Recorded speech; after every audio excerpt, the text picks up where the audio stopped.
So hey everyone and welcome back to the channel. And as promised hematology का lectures आ चुका है। और जैसा कि मैंने पहले भी बताया कि आप प्लीज़ अपने जो भी गोल्ड स्टैंडर्ड बुक्स है, जैसे कि गाइटन हो, चाहे ए.के. जैन हो या कैनॉन की बुक हो, उसको ज़रूर थॉरली रीड करो एक बार, क्योंकि ये जो भी मैं लेक्चर्स दे रहा हूँ या जो बता रहा हूँ, पढ़ा रहा हूँ, उससे आपको बेसिक कॉन्सेप्ट्स मिल जाएगा। बट स्टिल आपको बुक रीडिंग ज़रूर से ज़रूर करनी है, ताकि आपका कॉन्सेप्ट तो क्लियर जो होगा ही होगा, उसके साथ आपको एडिशनल नॉलेज भी मिलेगा। सो बिना किसी टाइम वेस्ट की हम लोग शुरू करते हैं आज हेमाटोलॉजी से।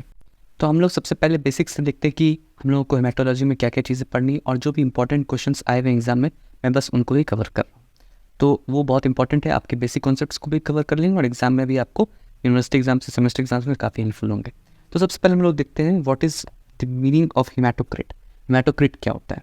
तो हेमाटोक्रिट का मतलब है कि per unit volume of blood में आरबीसी की कितनी वॉल्यूम है। यानी अगर 1 यूनिट वॉल्यूम ऑफ ब्लड आप लेते हैं तो उसमें आरबीसी, पर्टिकुलरली आरबीसी का वॉल्यूम कितना है, कितना यूनिट है, that is called the haematocrit, जिसको हम लोग पैक्ड सेल वॉल्यूम भी कहते हैं। क्या कहते हैं? Packed cell volume. So haematocrit का मतलब है कि 1 यूनिट वॉल्यूम ऑफ ब्लड में कितना वॉल्यूम ऑफ आरबीसीज है, that is called the red, that is called the packed cell volume, also called the hematocrit. इसका फॉर्मूला जो जनरल फिजियोलॉजी में हम लोग देखेंगे कैसे निकालते हैं। ठीक है, अब देखते हैं कि ब्लड की कंपोनेंट, जो बेसिक्स आपने 11th-12th में पढ़ा होगा वही चीज़ है कि ब्लड की कंपोनेंट्स क्या क्या है।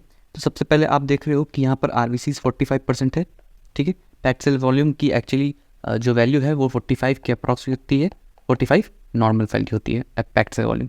तो कहने का मतलब है कि अगर आप एक यूनिट यानी 1 millimetre of cube of blood ले रहे हैं, यानी 1 मिलीमीटर क्यूब ऑफ ब्लड ले रहे हैं, तो उसका 45% वॉल्यूम जो है आरबीसीज से कवर्ड है। तो packed cell volume that is 45%। तो उसके अलावा आरबीसीज है, इसकी नॉर्मल वैल्यू कितनी है? 5 to 6 मिलियंस। ऐसे मेल और फीमेल में अप्रॉक्सीमेटली वेरी करता है, थोड़ा सा ज़्यादा थोड़ा सा कम होता है। तो वो आप देख लेना, मेल में 5.5 to 6 और फीमेल में 5 to 5.5 मिलियंस पर माइक्रोलीटर ऑफ ब्लड होता है। तो ये एवरेज मैंने लिखा है 5 to 6 मिलियन। उसके बाद बफी कोट क्या होता है? तो देखो, ये जो मैंने आपको ये दिखाया ना, तो ये जो है एक टेस्ट ट्यूब है जिसमें आपने ब्लड को लिया और उसको आपने सेंट्रीफ्यूज किया है। तो सेंट्रीफ्यूज करने पर आरबीसी जो हेवी डेंस थे वो नीचे सेटल कर गए, तो इसलिए आरबीसी नीचे की तरफ है। बीच में बफी कोटी अपीयरेंस बना और सबसे ऊपर में प्लाज्मा बना, क्योंकि प्लाज्मा सबसे हल्का होता है। वहाँ पे कोई सेल्स नहीं है, वहाँ उसमें बहुत ही लाइट है, तो डेंसिटी कम है उसका, तो ऊपर चला गया। बीच में आपको बफी कोटी अपीयरेंस दिखेगा, तो इसमें क्या क्या होता है वो देखते हैं। तो प्लेटलेट्स है और डब्ल्यूबीसीज है। तो प्लेटलेट्स का काउंट 1,50,000 से लेके 4 लाख तक होता है, और डब्ल्यूबीसीज का काउंट होता है 4,000 से 11,000 पर मिलीमीटर क्यूब होता है। ठीक है, अब इसी तरह से प्लाज्मा देखो, प्लाज्मा 55% मेजर कंपोनेंट प्लाज्मा है, जो पढ़ा था आपने बचपन में 11th-12th में पढ़ा होगा। तो 55% प्लाज्मा है। इसमें क्या क्या है? तो इसमें इलेक्ट्रोलाइट्स हैं, सोडियम, पोटेशियम, क्लोराइड आयन, और भी आयन्स होते हैं। इसके अलावा गैसेज हैं, ऑक्सीजन है, कार्बन डाइऑक्साइड है। फिर प्लाज्मा प्रोटीन्स हैं, जिसमें मेनली आपका एल्ब्यूमिन है और ग्लोब्यूलिन प्रोटीन्स हैं, है ना, और भी चीज़ें होती हैं। उसके अलावा 90 to 93% वाटर है, जो कि मोस्ट एबंडेंट है पूरे प्लाज्मा में। सबसे ज़्यादा क्या है? वाटर ही है। उसके अलावा आपके fatty acids, amino acids, glucose, other जो भी कार्बोहाइड्रेट्स है, वो सब इसमें होते हैं। तो ये बेसिक्स था आपका बस, कि हेमाटोक्रिट क्या है, फिर आपके सेल में ब्लड के क्या क्या कंपोनेंट्स होते हैं। तो बस ये सब चीज़ें, ठीक है। तो हम लोग शुरू करने वाले सबसे इंपॉर्टेंट टॉपिक फर्स्ट ईयर के लिए, हेमाटोलॉजी से पहला important topic that is haemopoiesis. ठीक है, हीमोपोइसिस क्या है?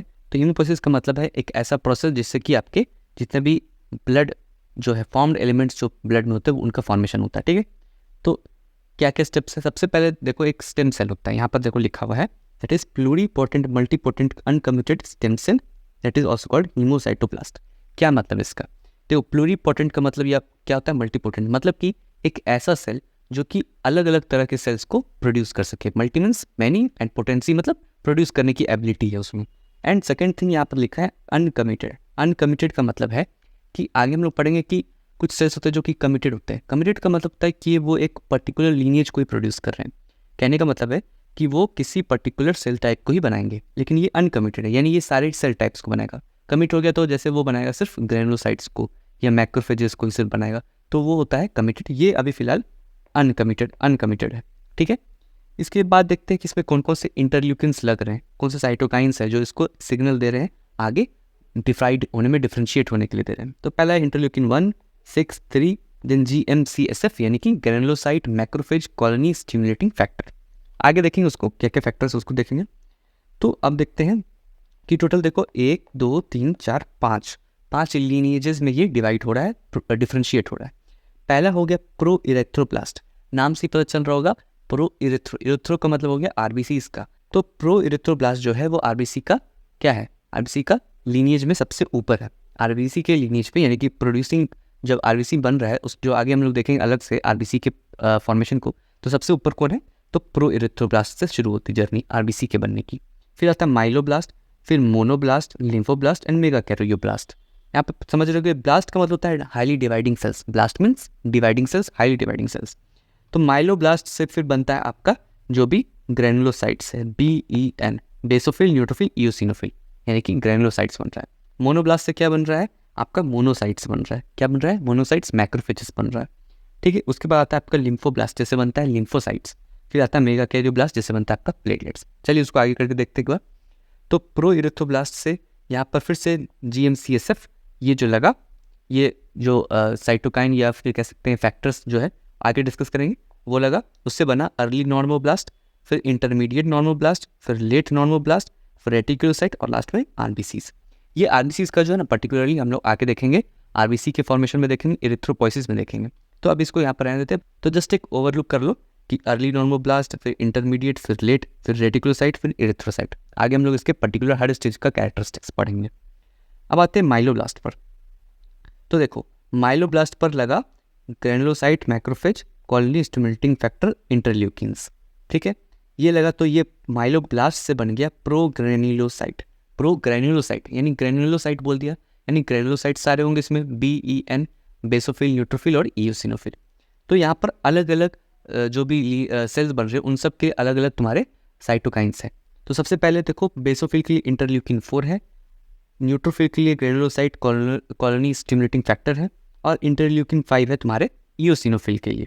तो देखो ये तीनों ही पहले इओसिनोफिलिक प्री माइलोसाइट बनता है, प्रो से प्री, प्रोग्रेनुलोसाइट से बनता है प्री ग्रेनुलोसाइट, उसके बाद बनता है माइलोसाइट प्रॉपर यानी कि इओसिनोफिल प्रॉपर, फिर न्यूट्रोफिल प्रॉपर, बेसोफिल प्रॉपर, ये नाम कहलाएगा। तो मैंने जस्ट लिख दिया है माइलोसाइट प्रॉपर। तो इओसिनोफिल माइलोसाइट प्रॉपर, न्यूट्रोफिल माइलोसाइट प्रॉपर और फिर बेसोफिल प्री माइलोसाइट प्रॉपर। इसके बाद बनता है मेटामाइलोसाइट स्टेज। तो बोलोगे इओसिनोफिल मेटामाइलोसाइट, बेसोफिल मेटामाइलोसाइट और न्यूट्रोफिल मेटामाइलोफाइट। ठीक है, मेटामाइलोसाइट बनेगा। ठीक है, इसके बाद देखो, इसके बाद ये सारे तुम्हारे फर्दर ये स्टेजेस है। देखो सबसे पहले प्रोग्रेनुलोसाइट था, उससे भी पहले तुम्हारा क्या था, माइलोब्लास्ट। माइलोब्लास्ट से बना प्रोग्रेनुलोसाइट, उसके बाद बना तुम्हारा प्री माइलोसाइट, फिर माइलोसाइट प्रॉपर, फिर मेटामाइलोसाइट, उसके बाद लास्ट आता है बैंड सेल, बैंड स्टेज। तो eosinophilic band cell, neutrophilic band cell and then basophilic band cell, ये था। और लास्ट में तुम्हारा तीनों ही डेवलप कर जाता है, मैच्योर इओसिनोफिल, न्यूट्रोफिल और बेसोफिल्स में डेवलप कर जाता है। तो ये था तुम्हारा माइलोब्लास्ट। देखो हो सकता है एग्जाम में तुमको एक पर्टिकुलरली पूरे हीमोपोइसिस का एक चार्ट बनाने बोल दे, तो ये तुम इससे बना लोगे। हो सकता है पर्टिकुलरली तुम्हें सिर्फ माइलोब्लास्ट का पूछा जा सकता है, बट तुमको ओवरऑल सबका जानना है, तो इसके लिए मैंने इसको बता दिया। ठीक है, बात है मोनोब्लास्ट। तो मोनोब्लास्ट से बनता है प्रोमोनोसाइट, देन उसके ऊपर लगता है मोनोसाइट कॉलोनी स्टिमुलेटिंग फैक्टर, उसके बाद वो डेवलप कर जाता है मोनोसाइट में, उसमें डेवलप कर जाता है मोनोसाइट्स में।